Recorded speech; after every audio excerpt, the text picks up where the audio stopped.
So we got Brian Reynolds, Reynolds Co. The electric.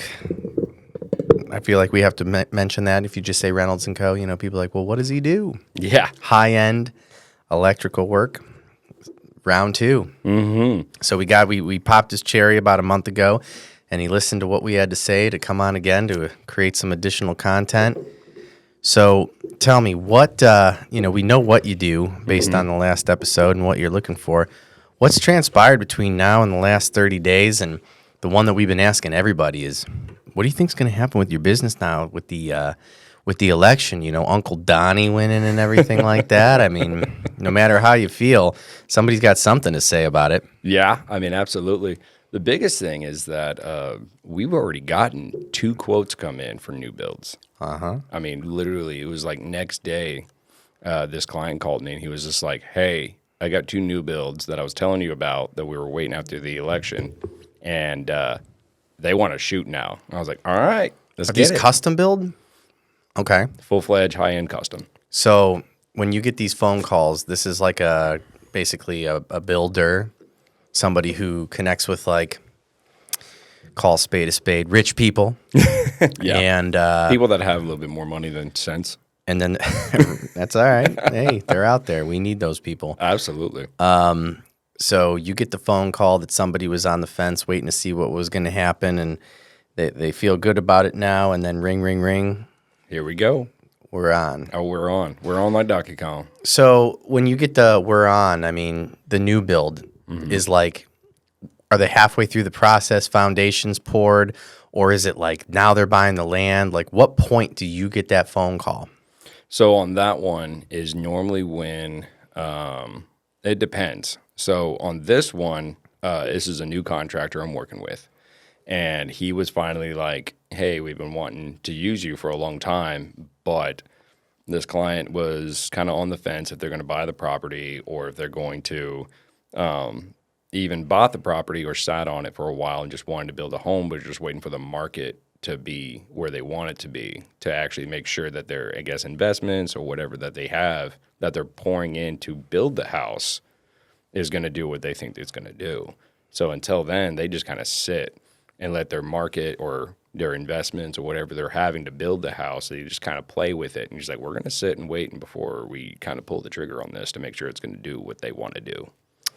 Well, that stock market had the biggest uptick after a presidential election that the stock market has ever seen in the history of the United States, which is freaking wild. Yeah. For the record, not that it matters, but not the biggest Donald Trump fan. But that's a big stat. Yeah. I mean, honestly, too, I'll be honest. Trump as a person and how he does business has always been questioning to me because I'm a contractor and I know his history with contractors. Yep. And so that to me has always been like I'm not sure like if you should be president, but after his first election when he first became president and what he actually did as a president and his things he did to the market and everything else, and I saw with my first company, it was like, okay, you know what you're doing in the market. And he's like, okay, as a president, I can see this. It's like, but personal, like business-wise, I'm a contractor. I know what your past looks like, not 100%. But as a president and what he does in the market, absolutely. The line I've been hearing is Trump is the right message, wrong messenger. Yeah, man, that couldn't be any more true because he is a loudmouth. Oh my gosh! And if he can just be quiet and just speak softly and carry a big stick, I think he would go so much further. That's not what Uncle Donnie does. No, that's not what Uncle Donnie does. Not at all. He speaks loudly and carries an even bigger stick and says, challenge me. Which, okay, like it works, but at the same sense, it's like, God almighty, man, can you just like not sometimes? Turn it down? Yeah. Does he have a dial or a guy behind him that says, not. like, can we dial you down a little bit? No, he does not. And that button must be broken. For sure. No, I don't think that button ever existed. But no, man, that's exciting. I mean, and again, talking about one of the things that I wanted to bring up that we've talked about off the podcast that I think is important. I mean, you are a master electrician, and I did some research in regards to, what that basically means in addition to the hours and the experience and everything along those lines. And based on my math, looking up electricians and then the percentage of electricians that are master electricians, there's probably only about 400 to 500 master electricians in the city of Austin. Yeah, and it's a really sad to look at it that way because there's a lot of good skilled guys that I've even hired that are journeymans or even apprentices, and like they're just like, yeah, I don't want the responsibility of a master, and I'm like, why not? And it's like it's sometimes in some companies it's more pay, and they're just like, I like what I'm doing, I like where I'm at, and I'm just good where I'm at, and I'm like, dude, it's not. Like the test is just challenging your skills and just challenging the ability to do the harder stuff. And then when you show up to a job, it just gives you a more right of way of pay. But the problem is that when I was coming up in the trade, when you're a master, they're expecting to want master pay sometimes. And so what that usually means is you get more responsibilities because obviously you can do it. And then on top of that, they're going to give you more lead positions. A lot of guys don't want that. And so that really kind of makes a lot of them not want that master position because also that puts you in a position of like you're also in charge of not only crews, but you're in charge of the job, which also means that if anything goes south, the company looks at you like you're a master. What happened? But the Texas state test is also one of the hardest tests out there. It's not the hardest. It's one of the hardest in the entire country. What's the hardest? Oh man, the hardest one. New York? No, actually, New York is not the hardest. That one is actually, I think it's like fourth in line to be the hardest. We're two. We're the second. Like we're up there. I think the first, and I can't even remember the first one. But I just know Texas is number 2 or we were number 3 like 4 years ago when I went and got mine. And then now it went up to like the second hardest.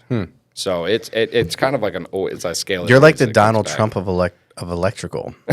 Well, think about it, right? Like you're telling me that the majority of really, really qualified electricians, they don't become a master electrician because they don't really want the responsibility. There's not a lot of additional pay associated with it. It really just comes with, wanting to hone in on your craft and really do it for the greater good. Yeah, I mean, honestly, I think there should be more masters out there. Well, because, I mean, it's debatable. Like, Uncle Donnie didn't really need to be the president. No. Right? And he left his last presidency with less money than when he he's the only, and it's another fun fact that I heard today. Donald Trump is the only president that left the presidency with less money than when he got there. Yeah, no, absolutely. Because most of them leave with more. Yeah, and actually even the one that's leaving now is leaving with a huge chunk of change. Of course. I mean, and then there's going to be book deals and speech opportunities and everything like that. I mean, that's how it is, right? Yeah, absolutely. And I will say this. But you're doing it for the love of the game. Oh, I love it. I love electrical work. I love the design aspect. I think I fell in love with electrical work when I got into accidentally doing high-end work. I was looking for a job. I worked for a company called St. Gabriel Electric. And I wanted to get out of high rises and running the conduit and just commercial work. That's just... Hang on. Let's go back to the commercial work. What about it is, not appealing? What's not appealing in commercial work, including the stuff that I was doing back in the day, was, basically, you can make it look good, and then you can tell the difference between the guys that absolutely love running conduit all day and night, okay, or the guys that are basically like, I'm just here to collect a check. And on a high rise, you can go on level like 4 and 5. And those are the guys that are like, oh, okay, like these, okay, there's clean work and everything else. Then you go on floor 7. And then by that time, those guys are like, I just want to get out of here. Like, I've been on this job for 6 years. I'm done. And so those guys are just like, the conduits start kind of like not are perfectly straight. They start straying off, or they start using like, oh, that conduit on the ground, yeah, I'll use that. It's straight enough, and it's like has a huge bow in it. And Why does that matter? so for me, because I love very straight lines, very intricate, very like if you make an offset to a 90 and making it all one piece, it just looks a whole lot cleaner. And Gotcha. also I have a thing in my head that if it's not straight, I gotta fix it. Hey, that's all right. I'm Like- just asking, you know. There's No, there's no wrong absolutely. It's answer. just, and that's where I think where I fell in love with doing like high end work was that I grew up with my dad doing woodworking and making like perfect straight lines and stuff, or even like creating a design curve that's actually like implemented into something, right?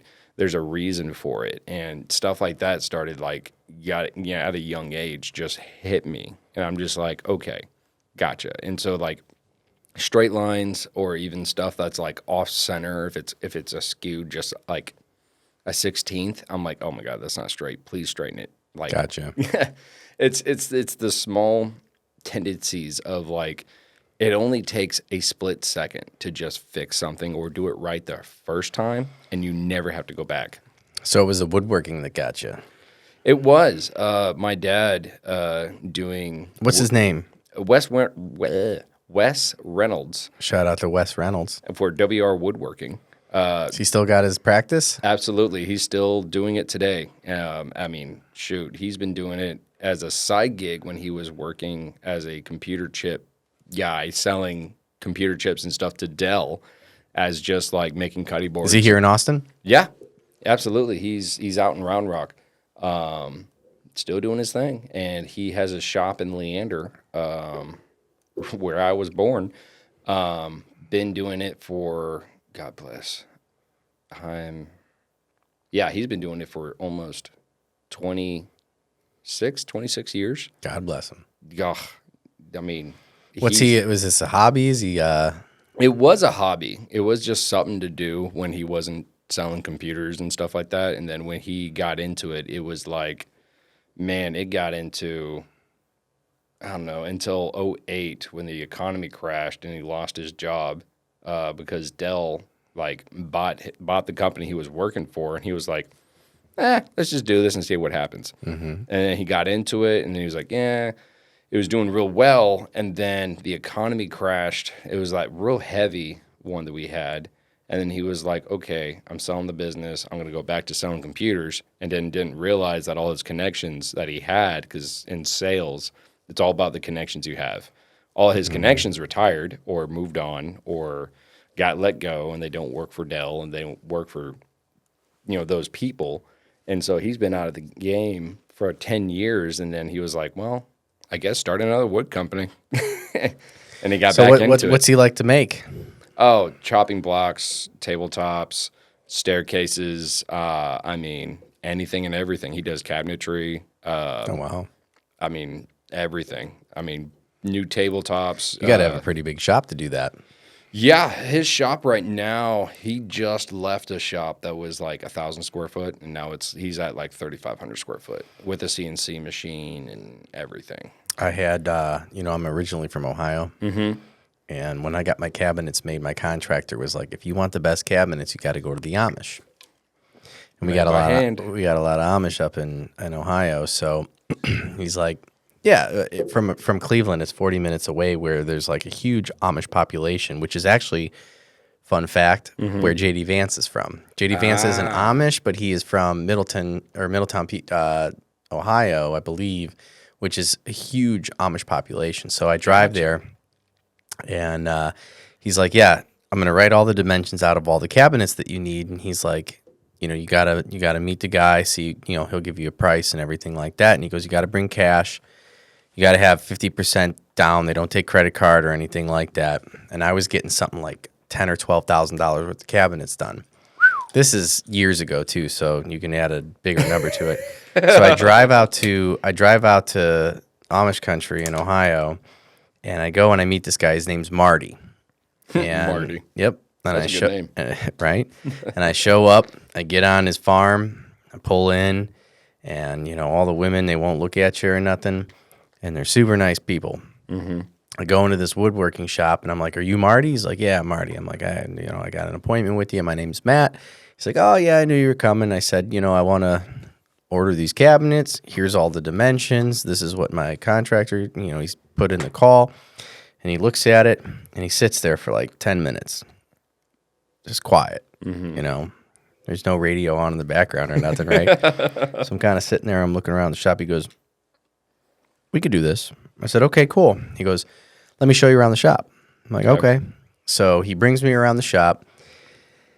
This is probably like a 3,000 square foot shop, right? Yeah. All these, they've got everything that they're doing as far as the staining is concerned. They got everything that they're doing as far as the woodworking is concerned. And the entire shop is lit up by these skylights that do all this like refraction, I think is what it's called. Yes, it's refraction, so it's indirect lighting. Right. No electricity, right? And then the entire saws and everything are all run on a diesel engine because Amish people are allowed to use diesel engines. No electricity. Yeah. So he walks me through the entire shop, takes about 25, 30 minutes. Then he introduces me to his son. Guess what his name was? Marty. And Very original. He's the one that does all the staining and everything like that. There's like a shotgun at every door because that's another thing. People don't, the Amish love guns, but not guns, like, basic guns. Yeah. And I was there for probably 2 hours, maybe more. I don't even know. A long time. Yeah. And he's like, "All right, we're good. I can do the cabinets for," I think it was like $11,000, which was less than what I was anticipating. He must have liked me. So here I am, just $100 bills, just and you give this guy all this cash, and he's like, "I'll call you in like 4 to 6 weeks." And I'm like, these people are really nice. They're Amish. I know where they live. Yeah. They can't run far. But at the same time, I'm like, I just dropped like, almost $6,000 cash. Yeah. And I'm just supposed to trust this dude. But again, I think that was the whole reason that he did like the walk around and everything, because that was the idea. I think that those people are very big on relationships and trust, which is something that we talk about a lot. Absolutely. And long story short, he called me in 4 to 6 weeks. We picked up the cabinets. My contractor installed them. And, from the time that I owned the house, people were like, "Holy shit, these cabinets are gorgeous." And when I sold the house, it was what sold my house. Yes. And I don't see a lot of that down here. I mean, I see the quality, don't get me wrong. I just don't see like stories like that, I guess is what I'm trying to say. Yeah, absolutely. And a lot of stuff too is, including the higher end world, cabinets, lighting, and your countertops sells homes out here. Where's it all get made now down here though? Like who are the big, manufacturers of who's cutting this stuff? And like, is there a, maybe this is like maybe I'll get canceled, I guess. If the Amish were making the cabinets up in Ohio and that was like the place to be. Yeah. Like who, the guy that when I did my kitchen, I had this beautiful kitchen in Ohio, and the guy that was cutting the, I wanted granite. The guy that was cutting the granite, he was Italian. Yeah. That was like the Italian thing. We had the Amish were the cabinets. The granite and the stone was the Italians. Is that a thing down here in Texas? I really don't know. So in Texas, I would say it's all about your craftsmanship. Right. No, I get it. But I'm saying who does it the best? And that's the thing down here. It's, again, I'm 16th generation Texan, right? So born and raised here. My family, all generations have been either born here or close to here. And, I can honestly say because Texas down here has been so mixed with everything, it's all going to be based on who actually does. It's like a true meritocracy? Basically, yeah, it's just... or the Germans just got it locked down. Got a lot of Germans down here. We do have a lot of Germans. I'm even part German. That's actually one thing. It's kind of funny. My German side of the family, we had a winery for years. And then I think we sold it like 2 or 3 years ago. And my grandmother was known to have the best wine ever. I love that. And it's only because anytime she went and visited the winery in Germany, she'd bring back some. Yeah, right.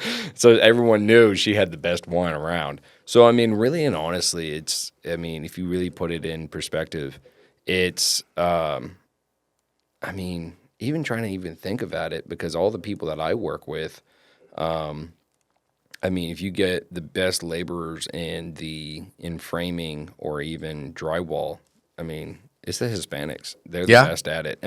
The guys That's the answer. That's what I've even seen. But cabinetry, it really depends, because River Seated Cabinets does really good stuff, right? But they don't do anything by hand. So if you're asking like to be done by hand, okay, W.O. Woodworking. The stuff that I've seen him do, cabinetry or even tabletops, center islands, all that stuff. Where does he source his wood from? Anywhere. So he has done wood from, African maple. If you ever seen that, is beautiful. And so it's all about your suppliers. So his suppliers get anything that you want. So because y'all don't have we don't have red oak out here. But he can source it.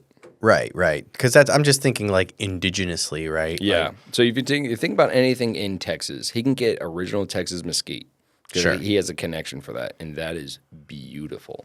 Including if you just do like basically a clear on it and just let the wood do its natural thing, it's absolutely beautiful. A lot of character in mesquite. Yeah, absolutely. Including Texas mesquite. Texas natural mesquite is actually, I can't. It's got to be like. Is it considered like a redwood? It is a redwood. But what it is that it's actually become rare because of all of the, I wouldn't say oak, but it's all the stuff that's coming in that wasn't native, like the cedar is not native here. Yeah, it's eating it alive, because cedar is technically a weed here. It's not native. So you can cut a cedar, just don't even need to pull a permit or nothing. Just cut it down and be done.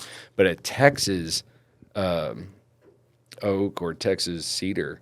Talking about post oak. Yeah, Texas oak. It's like it's getting cut down, but finding someone that's actually able to like has a farm of it that you can cut down is actually hard to find, because there's not enough of them.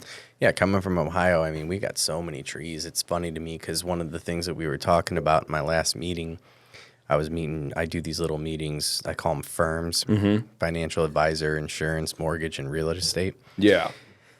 And one of the real estate agents was talking about one of the things that is a huge selling point to clients down in Texas is if you've got a big live oak tree. Yes, and those live oaks or Texas oaks, they're beautiful. Well, they're slow growing. Yeah, and so that's the beauty of it. Is like if the house I own down in San Antonio where my father's at, I did the measurements on it, and that tree's almost 250 years old. Yep. And they're slow growing, and you just can't replicate the amount of time that it takes for something like that to grow. Where up in Ohio, a tree that size, it's not a live oak by any means, but a tree that size, we can grow something like that in 8 years. You know what I mean? Yeah, no, absolutely. And, you get your maples, and, you get your basic pin oaks and everything like that. And a lot of the pine that you find at Home Depot, there's actually a spot in Cumberland, Ohio, that a buddy of mine, we used to do a camping trip every single year. We'd call it the annual,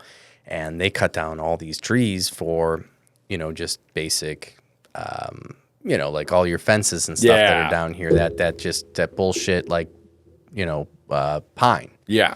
And it's in everything. It's in your 4x4 fence posts. It's in your panels. It's even in your 2x4s, and like that shit just literally grows on trees. Yeah, no, absolutely. And a lot of that stuff too, it's just one of those things that, I've seen a tree at a client's house that I can't say because of NDAs.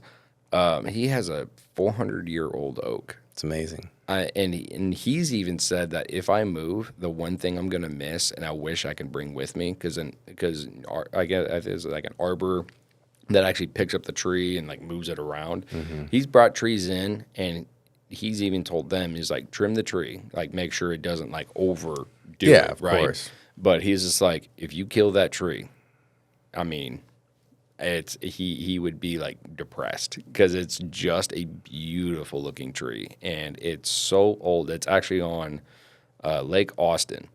Is like right where it's growing. It's been growing in that spot for years, and it's in one of the natural lakes of Austin. It's not man made. It's a natural lake. I hear what you're saying, because most of them are man made. Yeah, absolutely. A lot of them are. Like Travis is man made. Oh, 100%. And but I mean that tree. I mean, dude, I've never seen, or even a Texas pecan tree.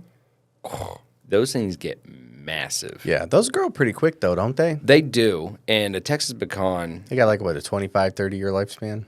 usually, and that last freeze we had killed a lot of them. But, I mean, again, they grow back so fast, it's whatever. At least to me. I think, I mean, if I had a pecan tree that just all of a sudden just killed over, I'm like, all right, cool. Well, I got enough pecans laying around. I can just grow another one.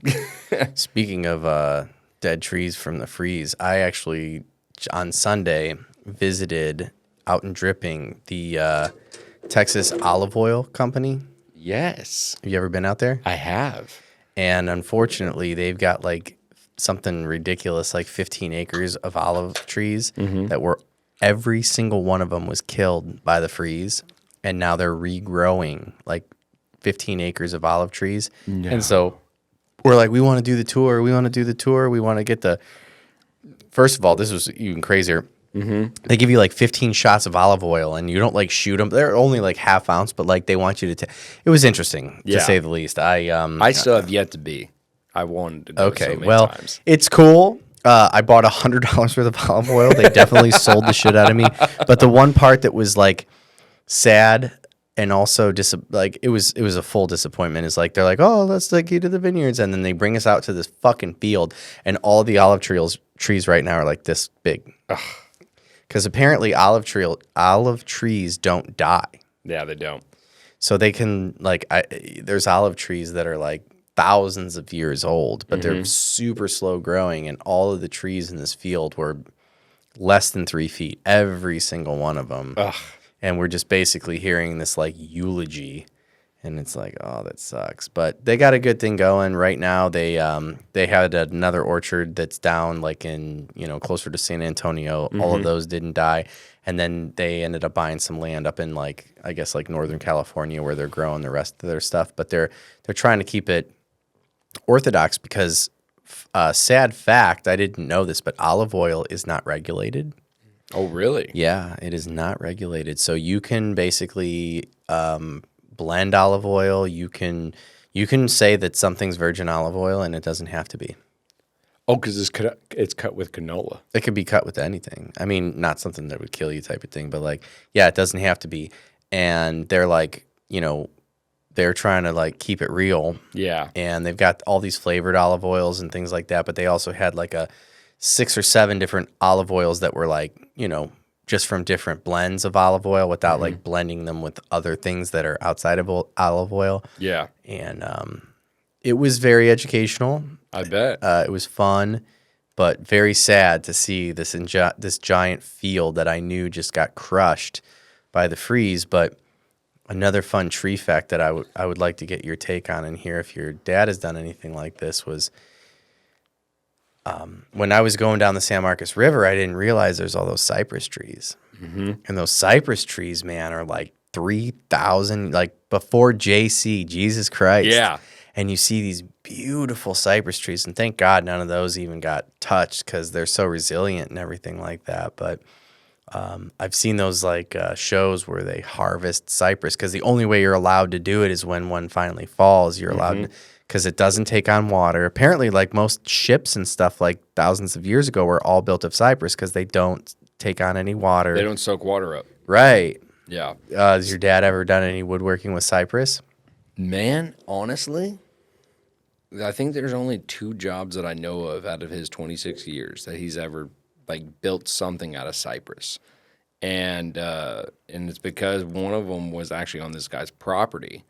And he was like, man, a cypress tree's just, I mean, this thing just fell. And he's like, I want to build something out of it. And You it was have to. yeah, because I mean, it's a rarity that when you get one that falls on your own property. And his was like, I don't know how many years old, but it was big enough to where my dad was like, I can do a center island. And he was like, we can? He was like, That'd yeah. be sick. And so he got his, yeah, and I think he still owns it today. And I think he even moved, took the took the center island, and then in his new kitchen, even though his new kitchen was probably massive, that he hired him to come out and take the center island out and reinstall it at his new place. Even Can though you it wasn't imagine that having big. a piece of wood like that No. that you know is like thousands of years old and like, you know, water can't rot it, bugs don't eat it. Mm-hmm. Like, I mean, that to me would be something that's like a centerpiece in a home. That's just like, I mean, it would be a talk piece. That would be Totally. the talk piece of the entire home. Your cabinets, I don't care about. Your lighting, yeah, whatever. we could backlight it though. Oh, you could. You definitely could. Oh man, now you got me thinking. See? Now I want to backlights. How high end do you want to become? Listen, rich people, find yourself a big piece of cypress, backlight it. If you want a conversation piece, That's it. source right there. that wood, and you will be all of your friends. They'll would love you. No, they would love it. They would absolutely love it. I mean, the biggest thing that we're backlighting now is that Cristallo quartzite. I mean, that has been becoming so popular. Where is that source from? I mean, it's sourced from a few different areas. I know, I can't say because I don't know. Because there's the few stone guys that we talked to, which is Stratus.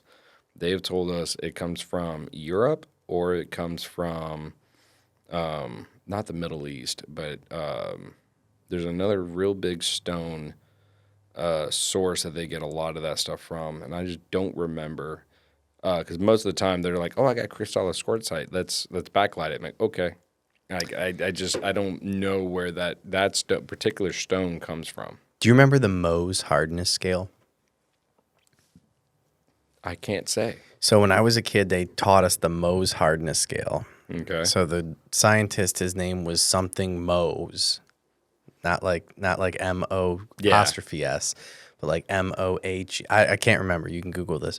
But the Mohs hardness scale was designed to talk about the hardness of a stone. Okay. So I remember like the first one was talc.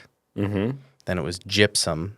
Oh, I okay. Right. And then in the Starting end, to it's click. diamond. Yeah, diamond is like the hardest. But I remember quartz was on there. And I want to say quartz was like a 7. Yeah. Right. So where like talc, talcum powder, like baby powder, you can get talc. That's literally where talc is supposed to come from, not the Johnson & Johnson shit that's giving you fucking found asbestos in it again. Again. So very soft. So it was like talc, gypsum. Gypsum is in sheetrock. Yep. Very soft. You can cut it with a razor blade. And I can't remember all of them, but I almost want, those of you that are listening, tell me I'm wrong. I want to say like quartz was like a 7. And I think that's the appeal to quartz is that it's very hard, right? Yeah, it's very hard. It's hard to stain. You can even put hot surfaces on it. Right. And it's real hard to... Because granite is not as hard. No, granite is not as hard, but also granite is not as porous.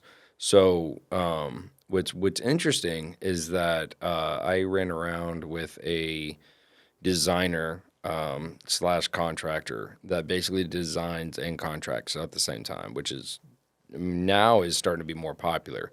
But one of the things that she did was quartz. She did research, and quartz is actually one of the best cooking surfaces that you can work on. And quartz is actually one of those things that you can actually like cook on. You can put heating, like basically you can put a hot cook stove, and basically. Well, I know you can do that with granite too. Yeah, but from what I've been told, is quartz is harder, which if you want to cut on it, you can. You can. And you can cut on granite too if it's dark enough. So like at 10 years ago, it was all about that like really black granite. Yes. And that black granite was really hard and you could cut on it. But the thing, and again, I'm not qualified, but this is just like things that I've heard and I've talked to a lot of people. Yeah. The thing that people love about quartz, which is the part that bums me out, is, granite was all the rage, then it went to quartz, and there's the hardness factor of it. But the thing about quartz is that it is very uniform in terms of character. Yes. Where granite, you can get like, when you say stains, it's not like we stain it. It means like you can have granite stains. Because I got these granite countertops on this kitchen that I've been bragging about that I did about 10 years ago. And when I bought the giant piece of granite, there was like a stain, a natural stain. Yeah, natural stain. A natural stain in the corner because granite has a lot of character. And I loved it. Yeah. Right. And I put the stain in like this one area in the corner that I thought looked really good. And I had this, it was from Africa. It was this African quartz. This is when, browns and like Yeah, I started getting all those neutral natural tones colors. were cool. Yeah. And it had a stain in it. And apparently what people love about quartz is that it's very uniform. So you kind of like, you can have a uniform character, if you will, and it's harder. So therefore people are like, oh, quartz is all the rage because it's a harder stone and it's more uniform. And it's also affordable. Well, granite's way more affordable.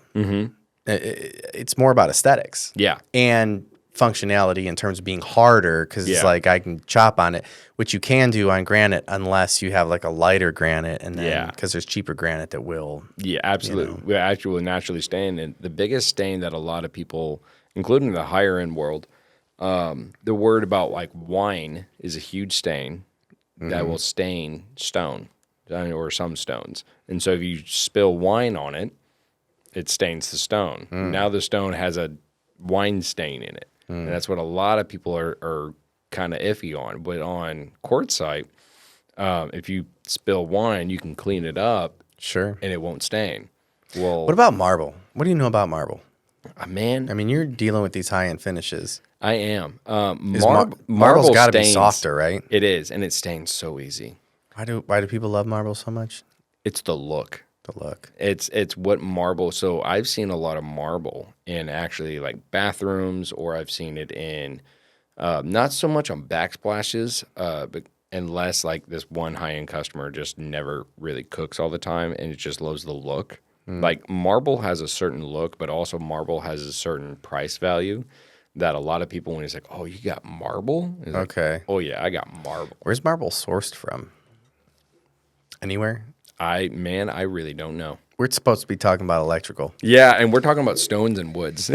Well, hey, this is how it goes, but you're around these finishes. I am, and the problem is that, and it's not really a problem, it's that what we deal with a lot in marble or in quartzite or in stone or even wood, right, is that when we go to light it, a lot of people are so used to downlights or just some sort of light that just kind of like for instance, in a normal home, including probably yours and mine, right, that they just have downlights everywhere, and the stone and the wood reflects that light fixture that you come off of it. Well, marble soaks a lot of wood, so a lot of that light that you put on marble soaks it up, and so when you put direct lighting on it, it doesn't reflect as bad as like quartzite or anything that's harder. So most of those harder stones reflect a lot of the light.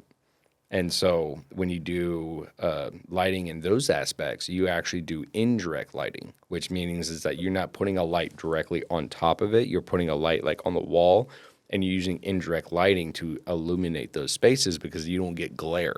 Anything that's super hard glares really bad. Like quartz. Like quartz, good Lord. Like quartzite will glare, like if you put a light, like a pendant and something like that. Most of the time, our pendants in those high-end homes don't, like, they have a downlight, but they're dimmed. More than half the time, they're like 30-40% because you don't want that glare to bounce off and like basically be like more indirect. And instead of an indirect, it's that direct light.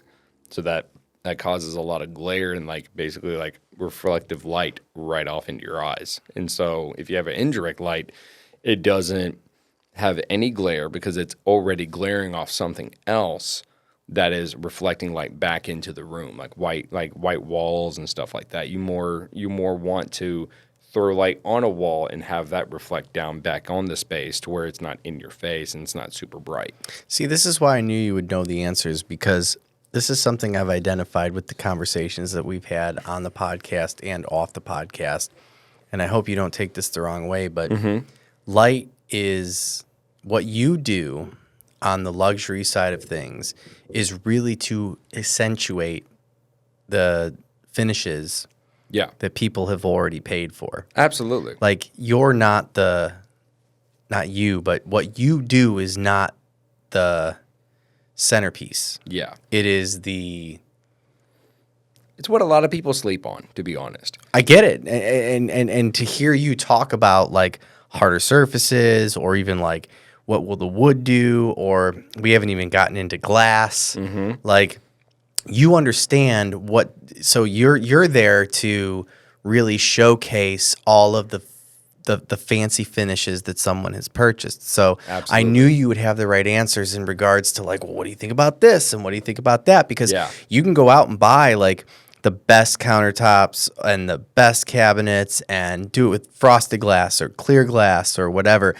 And now here we've got it all in this house, and it's not outside. It's not experiencing natural light. Yeah.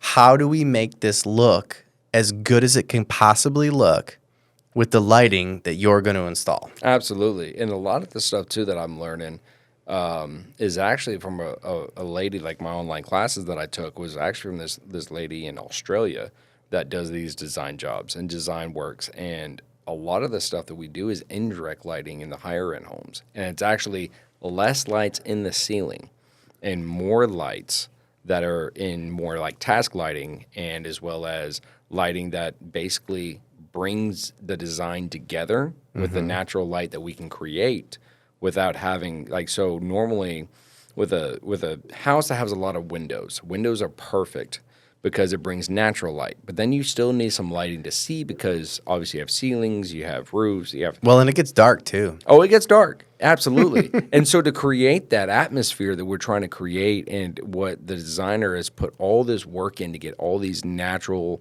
or this certain look they're looking for in lighting it's the biggest thing is indirect lighting or stuff that's not surface lighting. So if you have something that just sits on the surface, or like a wafer, which is the biggest thing in the market right now. What does that mean? Wafer means it's a flat surface light that has a frosted lens on the very front end, and it's like a pancake. So it literally is like maybe a half inch, and it doesn't care about studs or anything else. You just kind of throw it up and it's done.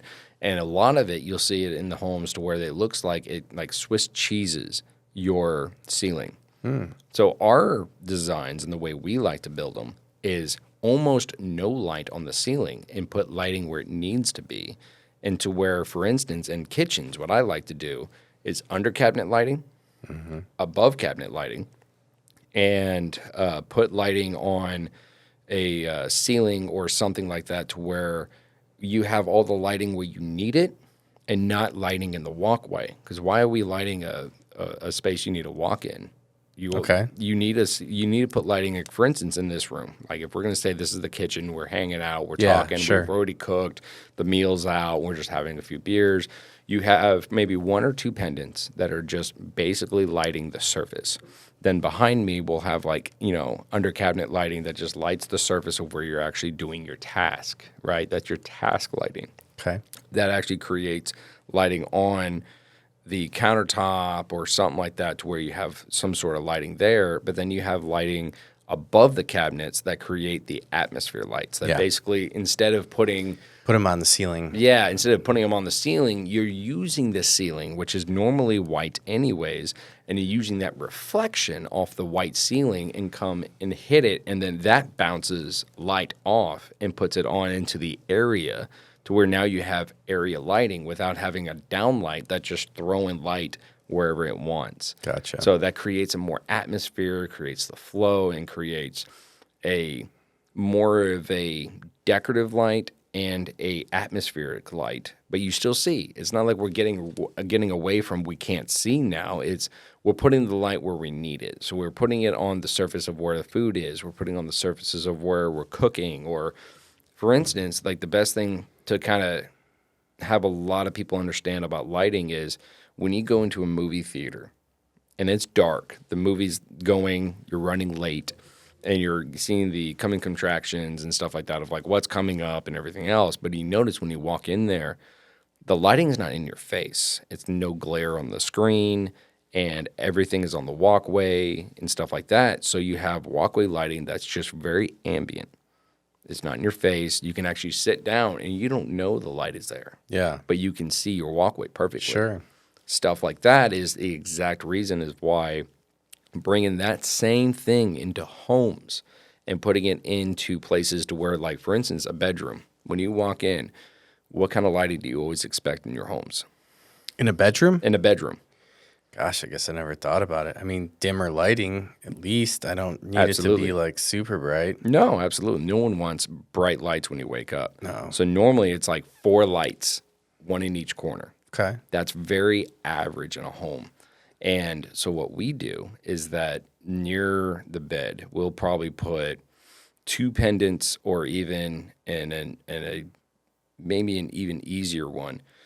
We'll do kind of a downlight over by, let's say, his and her side, right? You just put 2 lights right there that it's basically reflecting off the wall and reflecting in, meaning that it's just giving you light around the bed that you can see, Right. and not really like in your face type of light, but you're using the wall reflectant. Like fucking lights.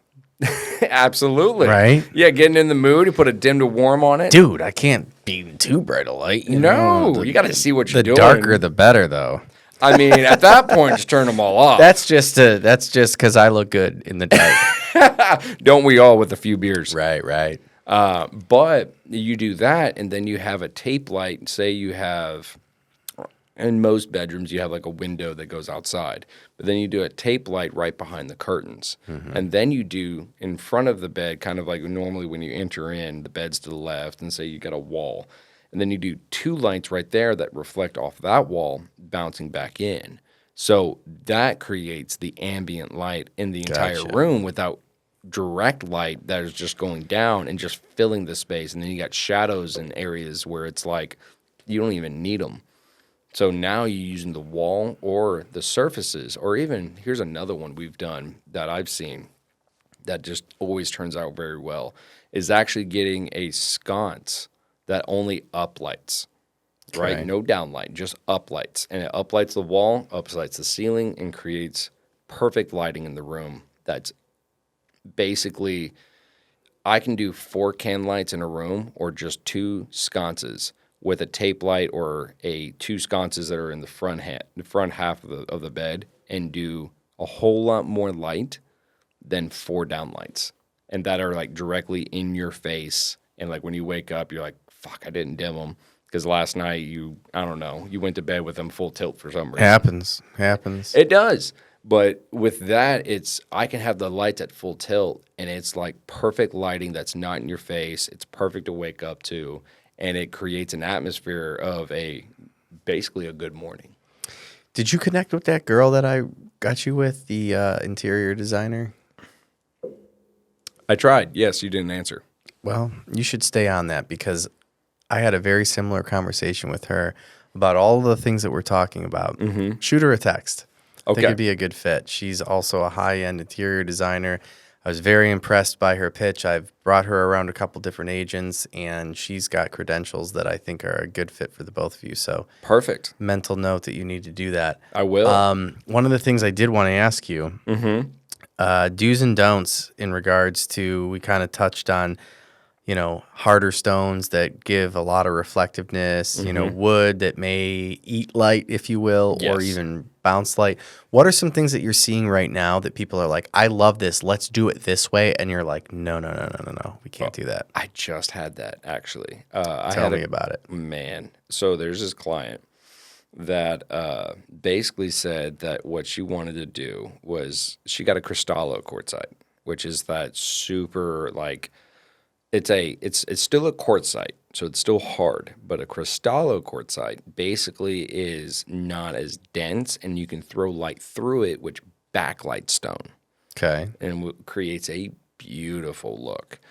But in some aspects, it can look like a bar, right? So if you have like a bar standpoint, you got a cool little, like your whole stone just lights up. It's more of a gathering party kind of like trick, basically. But not where you kind of want to like live.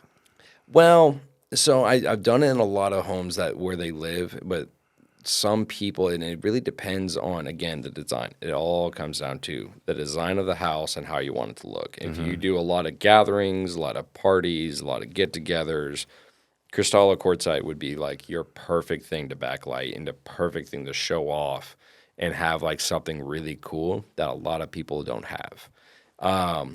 I just think it's more of a bar look and feel because if you're gonna have like a couple buddies come over Sounds like right up my alley. and you just and all of a sudden the stone just lights up, it changes colors or just one color or whatever.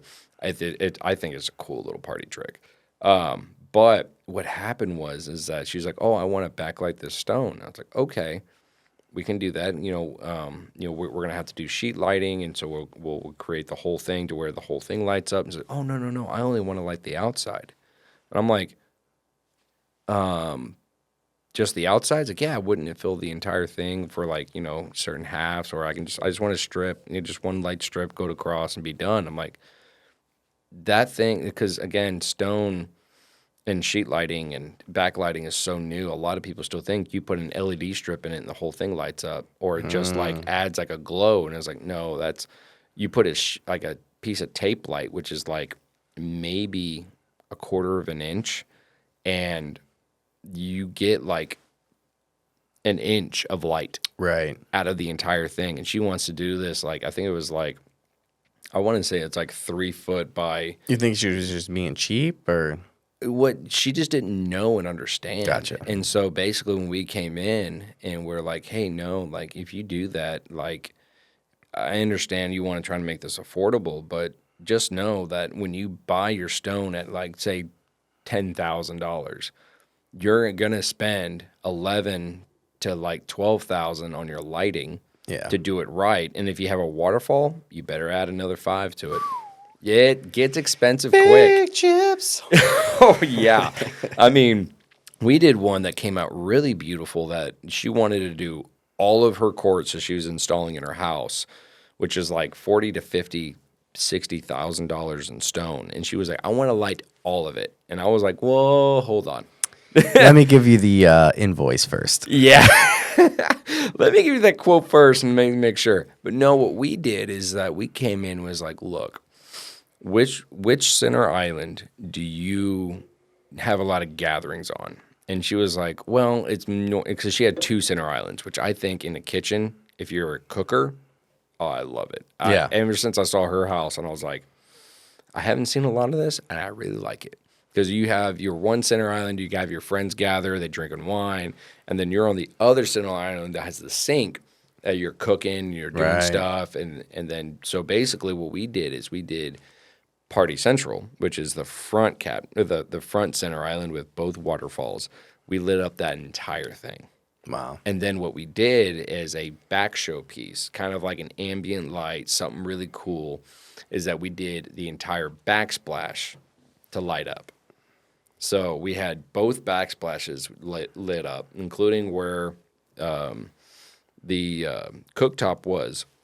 That entire backsplash with the cooktop was completely lit up. So you had the background, had this nice, really cool ambient light that's like backlit Cristallo quartzite. Then we had the front center island that lit up. So that way it's like the showpiece and then the backdrop. So you're creating this atmosphere that is like kind of like a TV show if you really think about it. And so you have the cameras sitting on that one, and then when you go to eat and showcase what you basically made, it's on the front one.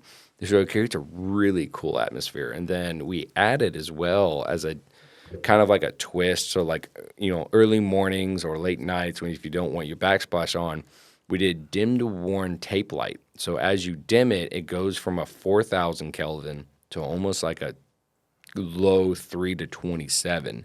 So early mornings, you have that really nice warm light Oh, that's yeah. just kind of like, oh, I'm up. And it's I on a can timer see. type of thing? Yeah, absolutely. And so Crazy. it's all on low voltage controls. So basically, you set it up with an app and you forget about it. And then when you wake up, it's already set. It's already on. You wake in your kitchen. You make your coffee. That's you cool. get breakfast cooking. And then like late night, the undercab lights turn off and the backlight turns on. It's like, all right, party time. Like I love that. We're getting people together. We're cooking. We're doing a good thing. We have brisket outside and, good stuff. So that's a good fit for a house in regards to like having a good setup. What I want to ask is when you came in here the first time was you looked at my lights and it shows you the Kelvins and everything along those lines. So Yeah. we've got this at, I think it's what, 5,000, 5,000. which you said is replicating Like true outdoor true outdoor sunlight. So what's like the ambiance lighting that, people would go for? So a lot of them is actually most of our downlights or lighting that is basically like creating indirect is actually 4,000. So all of our overhead lighting is at a 4,000 K. So hang on, just for the audience. Yeah. You want to take it down to 4,000? Take it down to 4,000. All right, you sit right there. All right. Yeah. Just so we can all see the difference. Yeah. Oh. See how it's has a little bit more of that orange hue. Oh. Now we got a scene going. Yeah, I can feel it. Yeah. So this is what we do a lot, and actually we did a lot in an office, and they said this actually creates more of a gathering, a comfortability. I feel it. It's comfortable, right? Yeah. This is more feelaxing. It's not in your face. It Feels more like home. Yeah, that's what it is. And then if you take it down to 3,000 K, so normally what we do is what's called layers. So 4,000 K is kind of what we do for overhead lighting, and so you can see it's not like a task. Like shops use 5,000, but that's because when they work, they need to see true color. Of what. Should I try 3,000? Go through 1,000? Let's see what happens. Go through 1,000. I mean, I can totally see a difference in this place. Oh yeah, 3,000. 3,000. Here we go. Now we're creating what's it's more of a kind of like super comfortable, but like now it's like we're toning down it's almost like taking what's the best way to take it? It's like an opera singer. You're taking her to like her peak to now her low tones. These are your low colors, your low tones. This is what I like to see in bars that I go to. I can see it on the screen there. Yeah, it's more of a comfort. So now we're talking about this is more of a scene or even a more of a comfortability. Like if I had friends over, I would basically turn off my overhead lights and my undercab lights would be like a 3,000. My pendants would be a 3,000. So this is what we start creating layers into where you're getting more of a gathering, more of a you're setting the mood for very low tones. What's the other tuner on my lights? The other tuner is your output. Is that okay? What does that mean? So your output meaning is how much of that light are you wanting to push. So the other one is if it's saying like high output, medium output, or low output, or it's probably saying lumen output, meaning 1500s to 10 to CCT. Yeah, CCT. Intensity. It's the intensity right now. Yeah, because you're all the way out. Yeah. Yeah. So 100% meaning that you're throwing as much light as possible. I'm learning so much about light. And light can honestly take an entire room and change the mood. So you go to a concert, right? Do we ever do below 3,000 ever, really?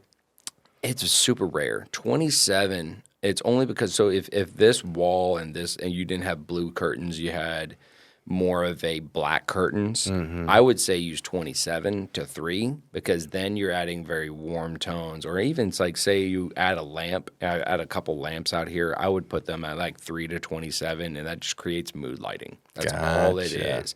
And So this is about as low as it gets.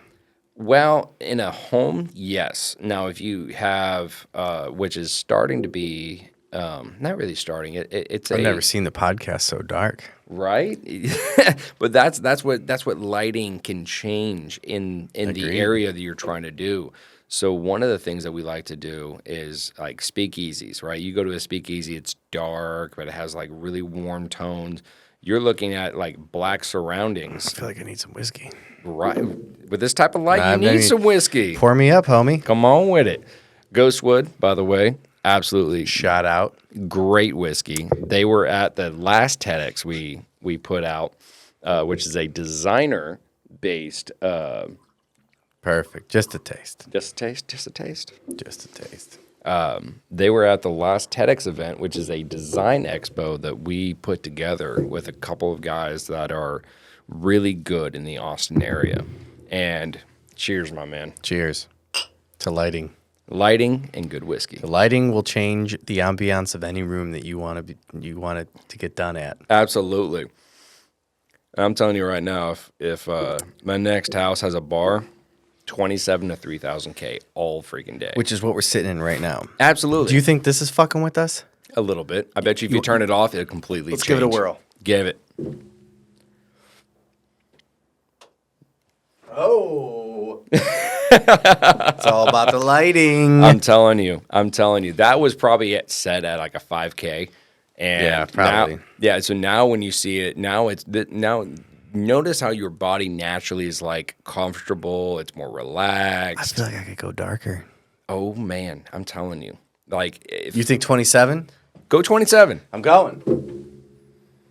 I really do like this. It's funny. Now notice how you get more warm tones. Notice how the surrounding even changes. If you guys are watching it on YouTube, you get to actually see it. And you're now bringing in more of the warm tones, more of the not natural colors. We're not seeing natural. This is actually what the warm tones brings out. I feel like I'm at the Driscoll right now. Right? But this, like the Driscoll, the W, more of those higher end bars, when you go to those, this is how they set because they want you to relax. It's the end of your day. Think of it as we're creating. It's like sundown. We're creating sunset. That's what we're creating. And so you're creating that mood, that atmosphere that you're bringing in. But I'm not going to sleep. No, you're not going to sleep because you want to enjoy your surroundings, enjoy your company. And this is what you do at bars that are more higher end. Notice if you go down 6 and they do a bunch of colors. They're just flashing. They keep almost like Vegas. Think of Vegas, right? If you've ever been to Vegas, it's a lot of colors. They throw a lot of stuff at you to keep you awake.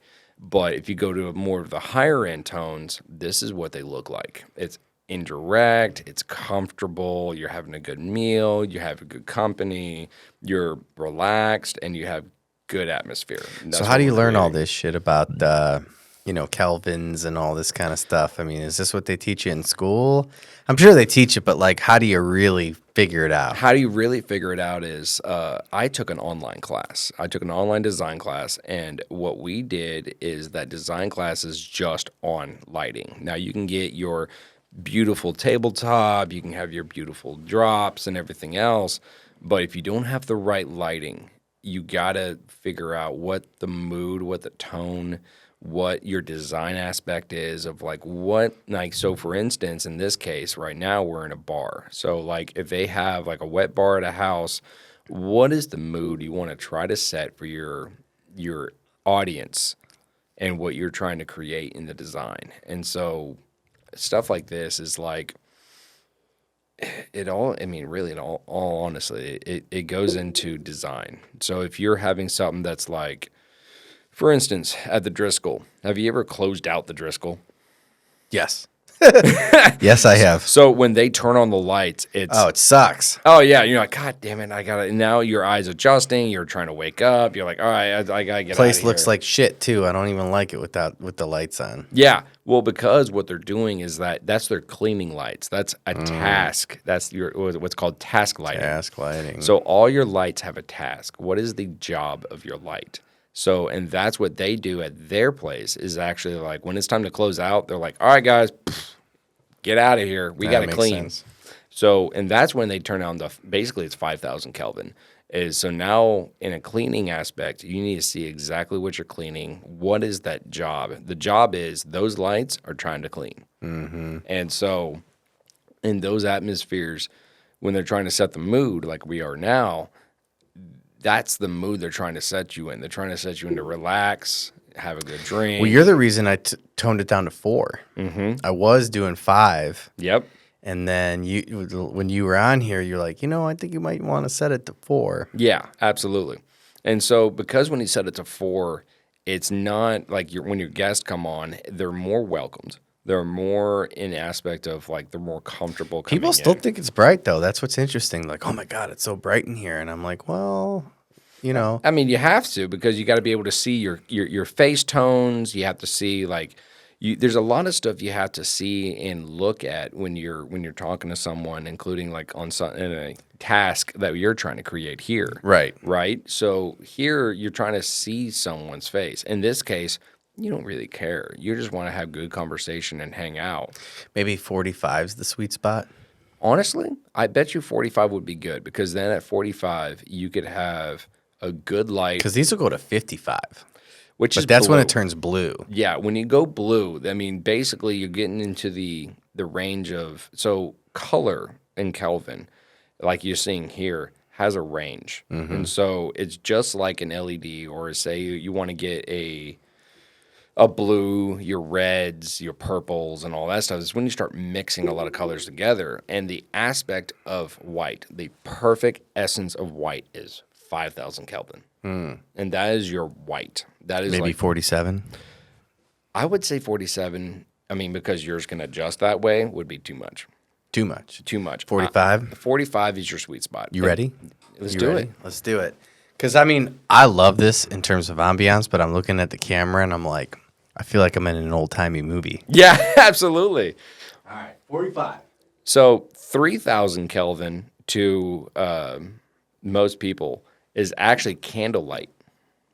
3,000 to 27K is your candlelight. So if you go to a Western bar, see, there we go. Now you have true color. You can see perfectly. It has a little bit of that amber hue, but it's very slight. What a education on lighting. I have people who come in here and they won't even use the podcast stuff. They use their own equipment, but they want these lights just because. You know how much one of these lights costs? No. Guess. Because of the style and because they're trying to create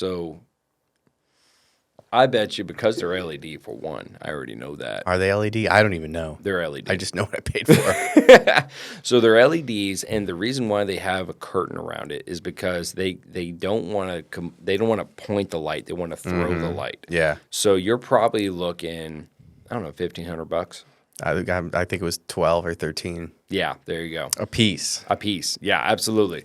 So because of that, these, again, are a task. They're meant to throw light around but not direct the light. When you're directing light, you're going to have a hot spot, which means that it's where the light hits the most. So like the light above us, that has a way of diffusing the light to throw it around. If it didn't have the diffuser, or if these didn't have a diffuser on them, it would spotlight you.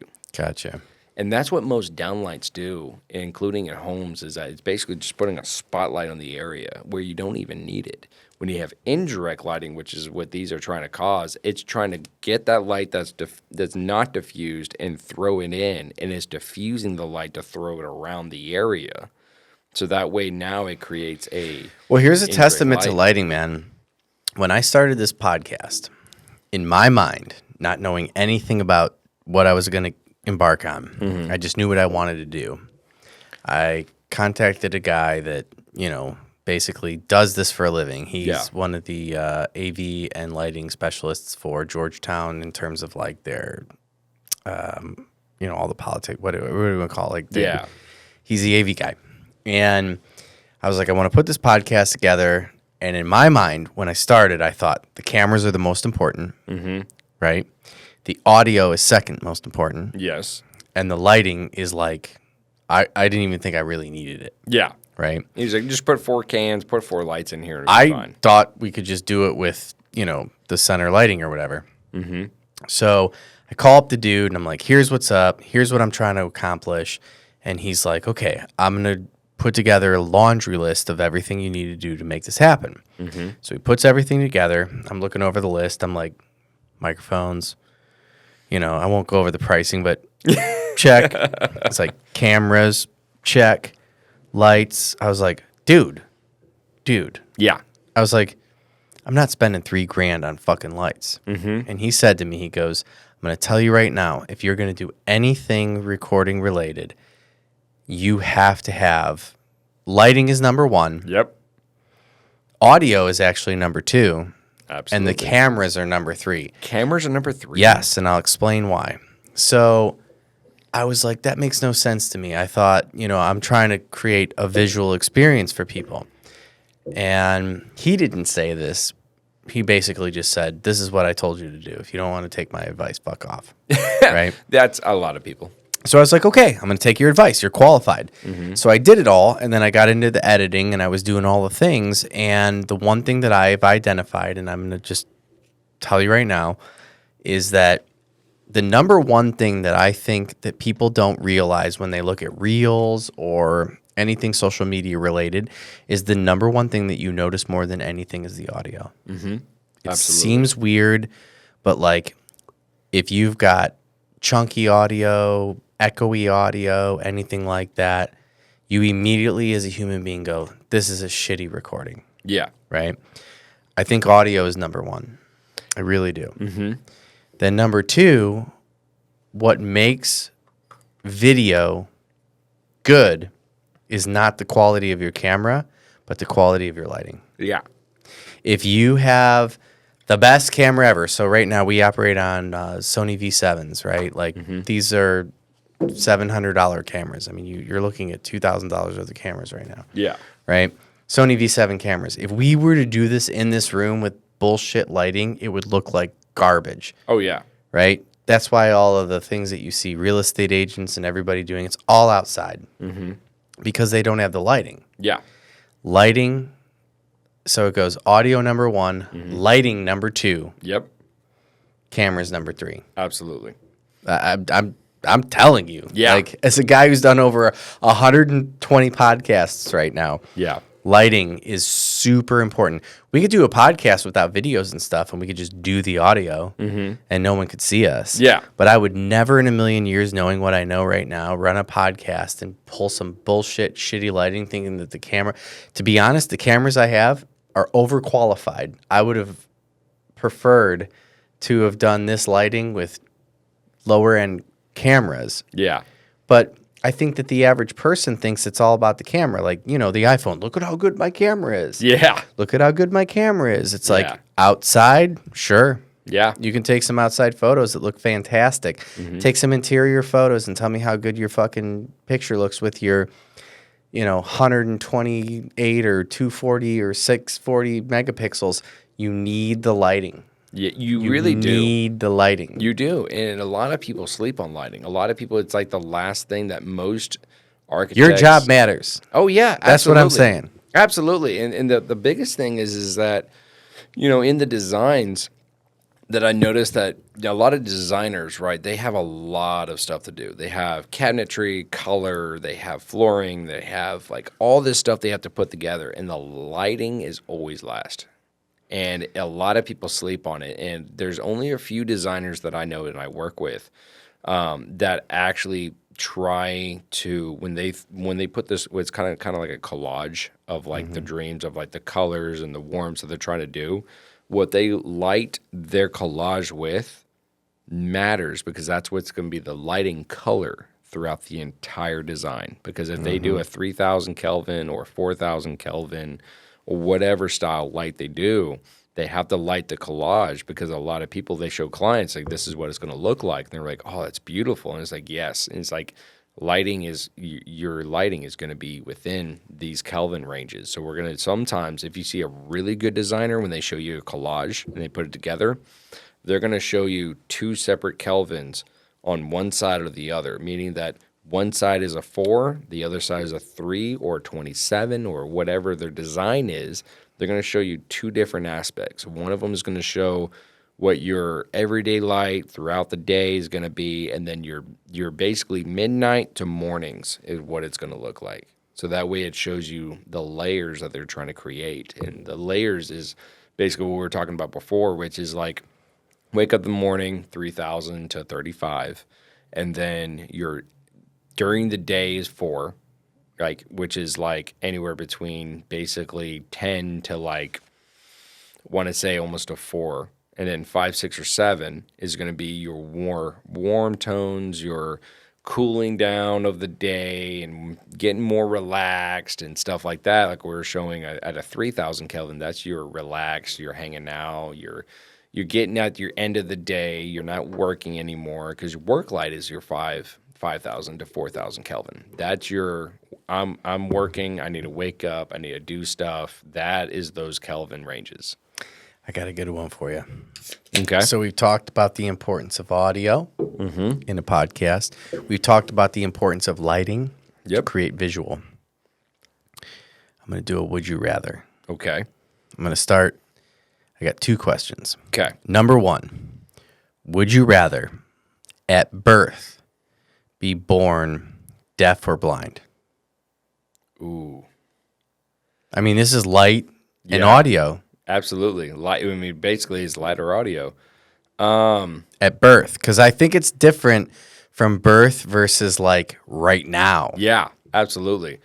So now having sight in sight, oh man. I would almost want to say the stuff I see on a daily, like sunsets and stuff like that, to me, I would much rather be deaf. Because sometimes I don't like to hear people. No, let's start with birth. Yeah, start at birth. That's what I'm saying. At birth. Birth. I would want to be deaf. You'd want to be born deaf. Born deaf. And here's my thing with that, is the thought of not being able to see sunsets and not being able to look at the environment that I'm walking into, to me, is different than hearing the environment.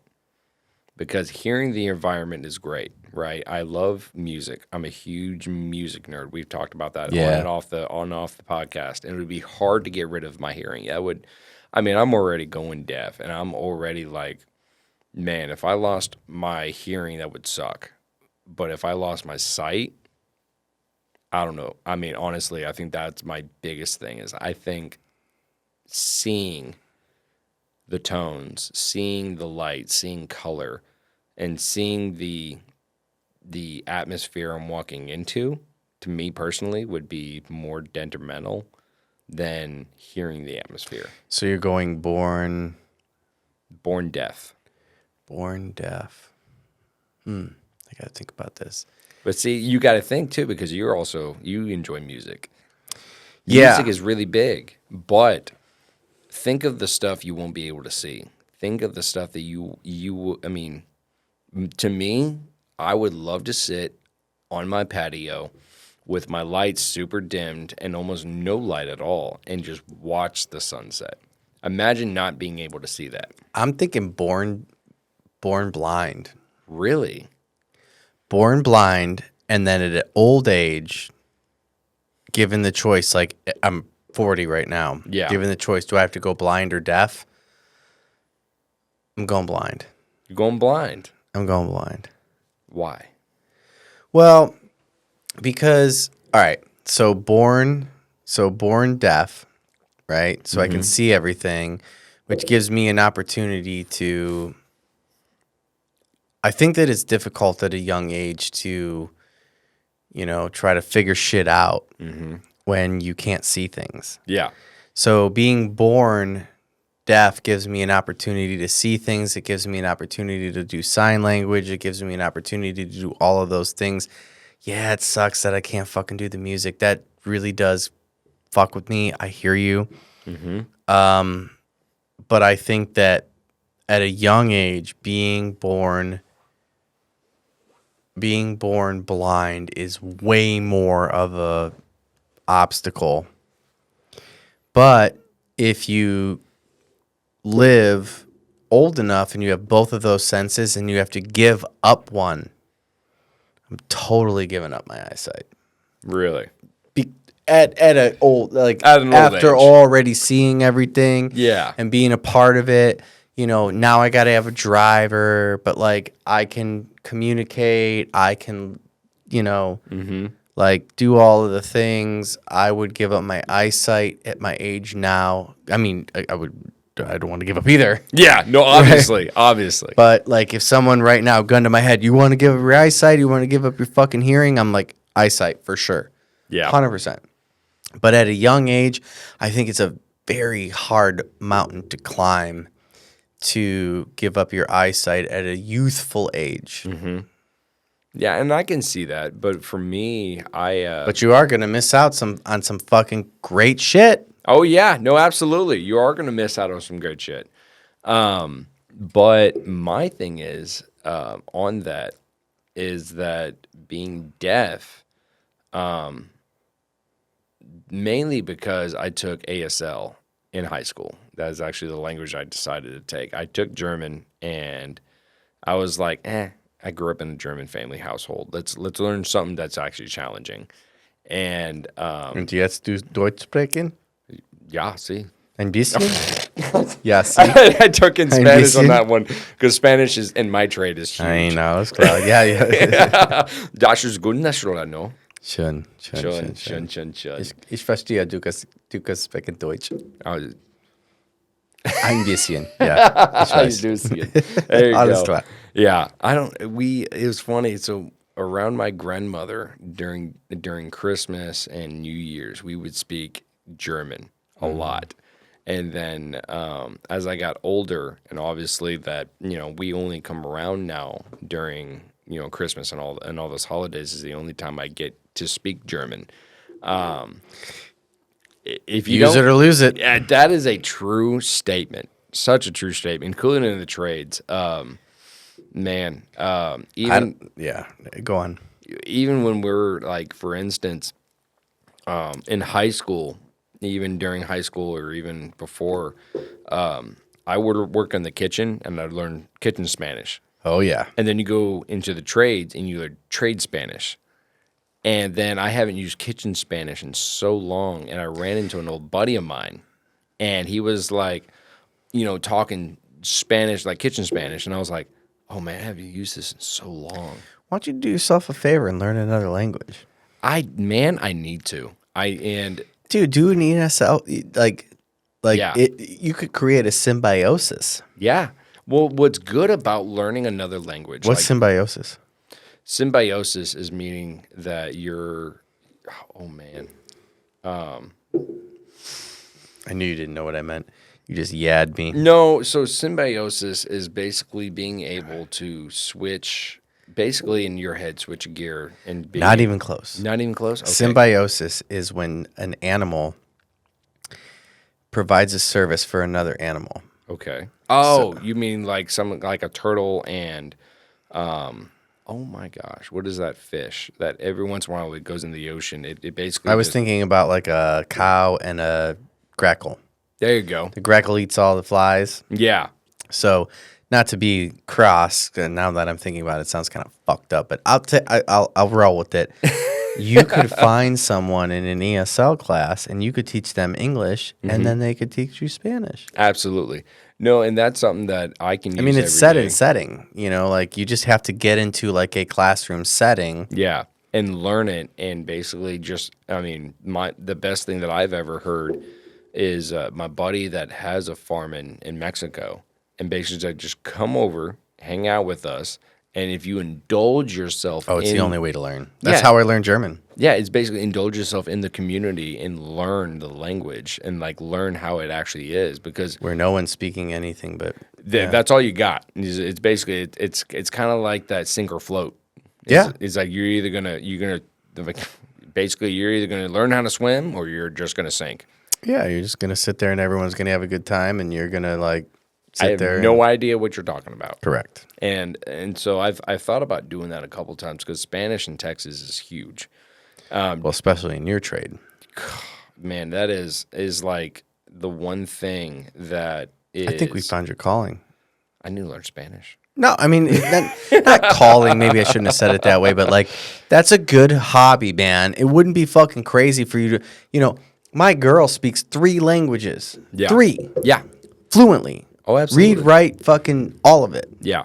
And here I'm like, oh, I speak German. Dude, I speak German, like, in comparison to an American, I blow people out of the water, right? Yeah. But, like, I got a shitty accent.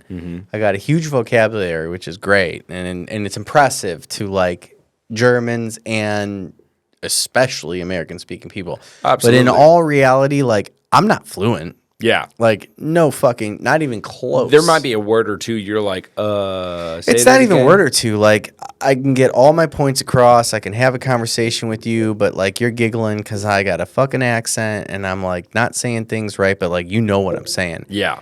Flash forward to like my girl who speaks 3 languages fluently. Yeah. Reads, writes. Like it is the biggest like fuck you to anyone like me who thinks like, dude, when I met her, I was like, oh, I speak German. She's like, oh, yeah. And I'm speaking to her. And of course, like, she can hear everything I'm saying. Look at this. She's fucking texting me right now. Jesus Christ. She knew. Her ears were buzzing. Yeah. She's like, I can understand everything you're saying, but you got a huge accent. You sound goofy. Yeah. Like any foreigner would. Absolutely. I mean, she's like, chop, chop, chop. 3 languages. Russian, German, English. Like, Well, my thing is that the reason why I want to learn another language and be able to speak it fluently is because people that learn another language are exercising the side of your brain that we don't use all the time. And so it helps with not only speech, but it also helps with other sides of like the sides of the brain that you don't use, and it exercises. It's kind of like reading, right? you know what I think it is?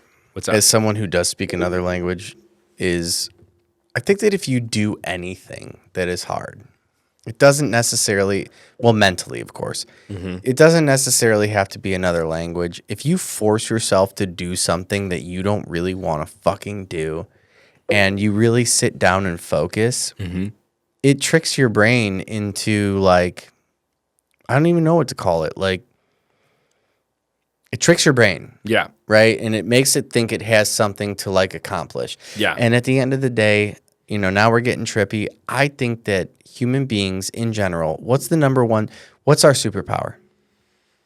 As a human being? What is a human being's superpower?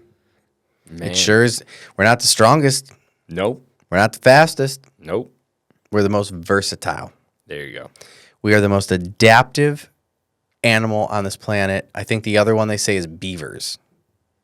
Beavers. Why you say that? Well, because they say that beavers are the only other animal that has the ability to adjust the natural, like, beavers dam fucking rivers and stuff. Yeah, absolutely. Like every other animal just like goes with the flow. Yeah.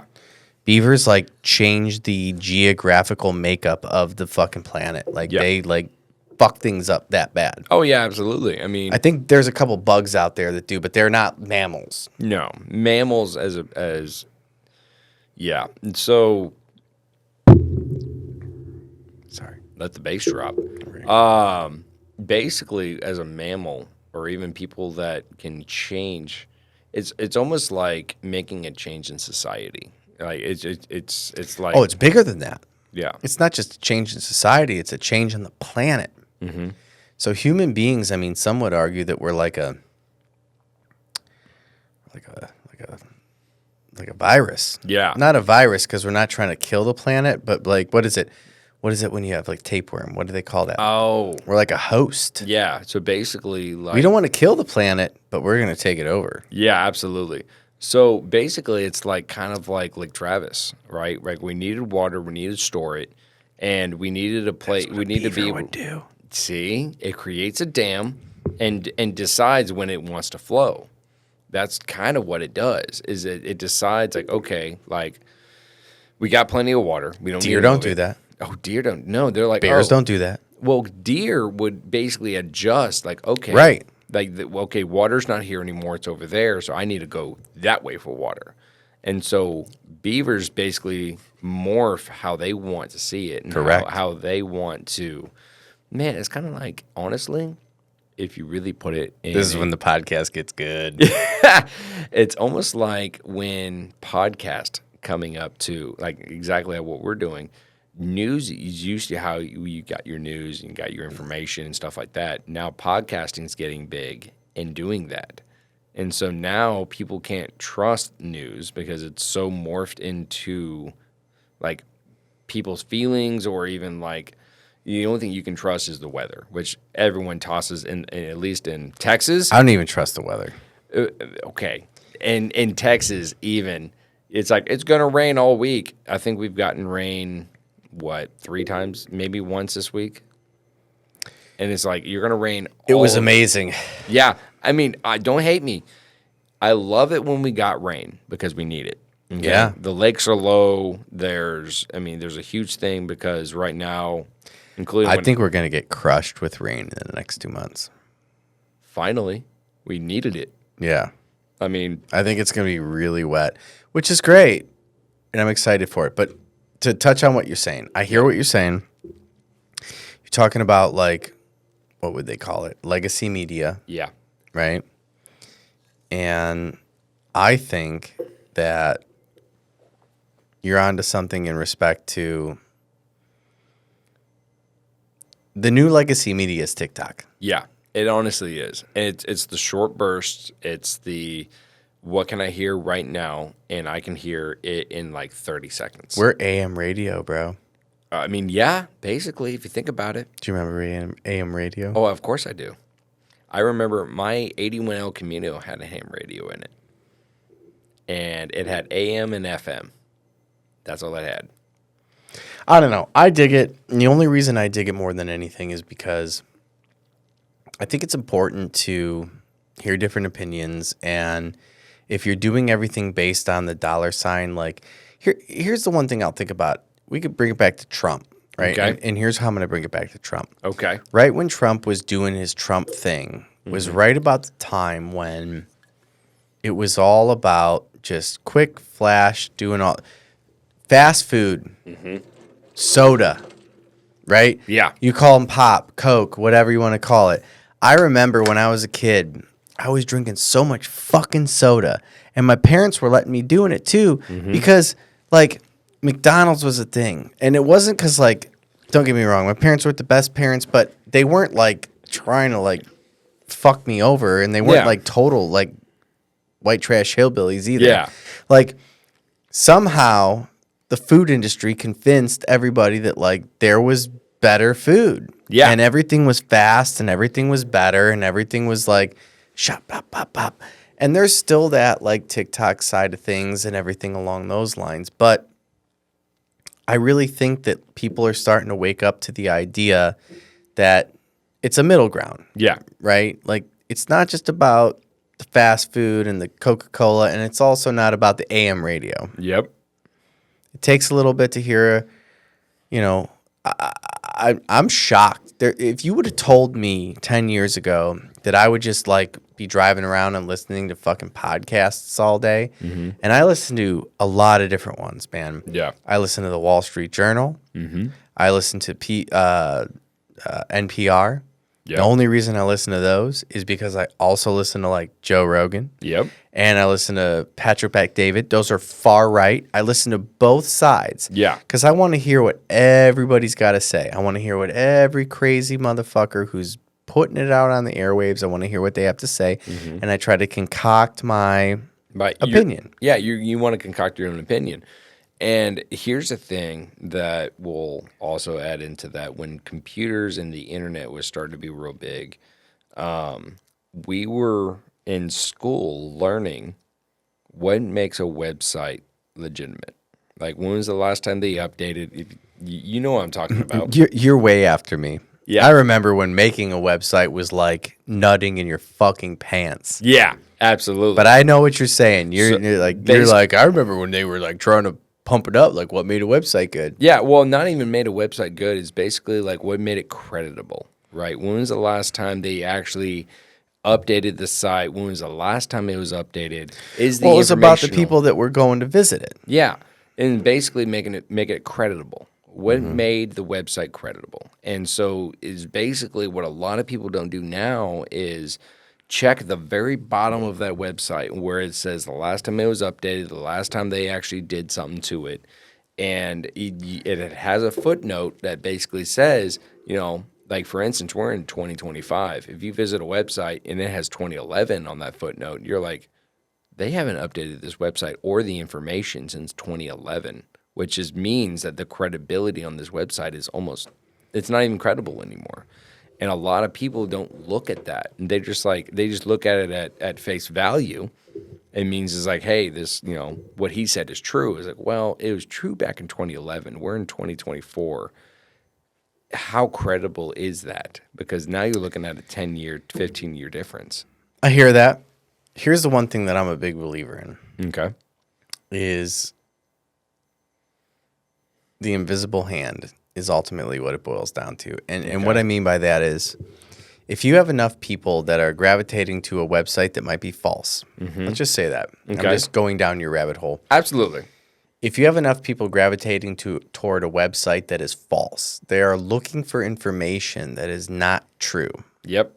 And you can see that there's multiple people just going to this website. Obviously, the information is not true, but they're seeking something that they want, right? Yep. And we can cross-reference that against the population and everything along those lines. Not that that makes the information true, but it's clearly something that people are seeking. Absolutely. And there's value in that. There is value in it, but you got to look at it, for instance, when you're bringing up, like, what's going on in present day in news and newscasting. Like, if you look at their websites, it's up to, like, basically, like, that month that it happened, it's updated already. And so if you're looking at it as a newscasting, or you're looking at it as present day casting, or even what just happened, like, for instance, 24 hours ago, like, you got to look at present day information. Yeah, if it's a newer site, I mean, I guess we're saying two different things. Because if it's an older site and people keep returning to it, then, like, what are those people seeking for? They're looking for information that is, I mean, for instance, lighting has been around for years. You know what I mean? So when you're doing history on lighting, they're looking at foot candles, they're looking at kelvins, they're looking at, depending on what they're looking for. That hasn't really changed in a couple years other than LEDs and what the new indirect lighting has been looking into. But if you're looking at news, you're looking at stuff that's what happened yesterday. You know what I mean? So Right, it really depends right. No, I on hear what what you're you're saying. looking for. It's the information and the availability that you're wanting to see. Everyone wants availability now. So that's our present day. Our present day is looking for what happened 2 minutes ago, or what do you like? For instance, if you had you're following that, you're all honestly, they're wanting to know what you did, like what'd you eat, what did Matt Kirschling eat 2 minutes ago? Nobody wants to know what I eat. Trust me. Well, I mean, but that's Not because it's disgusting, just no one cares. That's what I mean. Like, I eat basic bullshit every day. I mean, but still, like, that's what I'm saying is that the information on the internet, including on social media, is a big thing that is like they want to know the timestamp, and that's what everyone's looking at on websites, on social media, and including How does that news. affect your business, though? It affects my business because a lot of the stuff that we do is they want to know what we're doing now. What is the recent project that we just did a light design on or an installation? Okay, so kind of like reviews. Like, Yeah. yeah, you got great reviews, but I haven't seen one in 6 months. What have you been installing in 6 months? What have you been installing in the past month? You know what I mean? It's all depending on social media standpoint. They want to know what is our recent installs that people are like excited about. And it's like, oh, you're the biggest lighting designer. It's like, what have you installed in the past 6 months? That is your review. That is basically. So what are you doing to get those reviews out there? We're basically taking on-site photos and on-site. Why not make the clients do it? What do you mean by that? So one of the things that I do in my business is I basically ask the clients to like review me. I ask them to say good things about me, and we do not compensate them, but I do bring it up like halfway through the process. Like, hey, listen, here's the things that we're going to do. Like, and here's the way that I do it. I'll be completely honest. It's like a lot of people look up my reviews throughout the process. It's a huge help for me. Can you help me out? Yeah. Like iLock, like, can you help me out? Like, oh, I love you. You did such a good job. I'm like, okay, you mean it? Yeah. Like, you mean it? Yeah. Write a review. Like, you mean it? Mm-hmm. And I do, and I try to explain to them, I'm like, this is more important than you know. Yeah. Like, can you please? Yeah. Please. Absolutely. Please. Please write a review. Please. Right? And I'd say 8 out of 10 of clients, when like we establish a relationship and I kind of go like, listen, like, oh yeah, of course I will. Like, no, I'm serious. No, like I'm fucking dead serious. Like this is really important to me. This means everything to me. If you're lying about what you feel about me, or you're serious. Yeah. And if you're serious, set the tone to 3,000 Kelvin and be for real with me. Amen. And if you're not, then like I want to know what I did wrong. Absolutely, because how can we make the experience better? How did I fuck up? Yeah, I mean that's the biggest thing is that I mean even with the clients we have, which with Power Lighting Creations, which is the lighting design portion of the company, a lot of the stuff that we do is NDA. So it's like, hey, can you write a review? And he's like, well, you just signed a paperwork saying you can't. I'm like, well, okay, that sucks. Yeah, and that's the hardest thing that we're challenging ourselves with is that most of the NDAs that we sign, it's like they can't write a review, they can't say anything.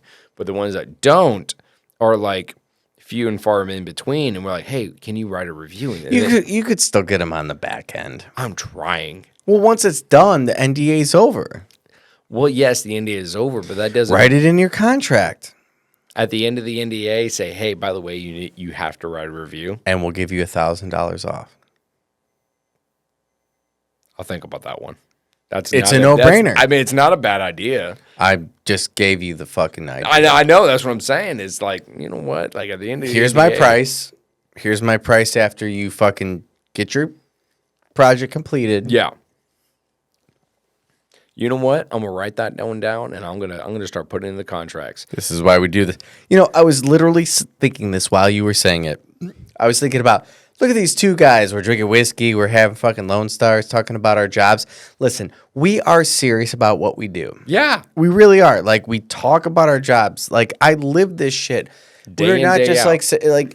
These are people that you want to like consult. Yeah. Maybe not at this exact moment because we let our hair down. Yeah. And I hope you see us humanizing us. I mean, I still have my hair. I don't know about you. You know what I mean.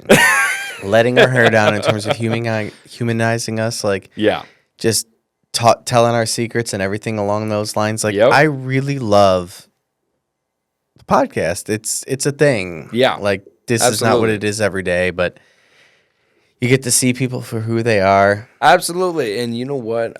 This is one of the reasons why I like keep coming onto your podcast, especially, is that one, it's very inviting.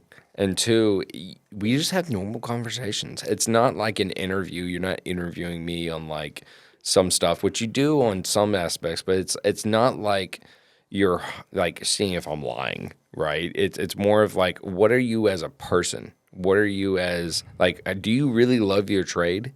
And I mean, honestly, I grew up in the trade at this point, and I absolutely love it. I love what I do. I love putting designs together. I love that the clients, when they don't know what they're getting themselves into and they're just needing help, I love helping clients out. I love to even surprise them when they think, "Are you sure that's enough light? Like, we don't have any lights in the ceiling." It's like, "It's okay. Like, watch." And then once the lights turn on, they're like, "Oh my gosh." And it's like, I just realized I didn't need to Swiss cheese my ceiling and be able to create lighting. Like, the design aspects of everything that we do is helping the client out and helping the designers and architects out in their design to bring it all together. We're not trying to sell you a bunch of products. We're not trying to do all this stuff to make our sales better. We're trying to create the atmosphere you're trying to create in what you're trying to build. And that's our biggest thing with Empowered Lighting Creations. We're trying to absolutely help you build your dream. What is your dream? We'll get you there. That's kind of like what we're trying to create with every client. I love it. There it is. We crushed it. There we go, my Brian man. Reynolds, Reynolds Co. You will never have better lighting than what you saw today. Absolutely. All right, brother. Peace. Peace.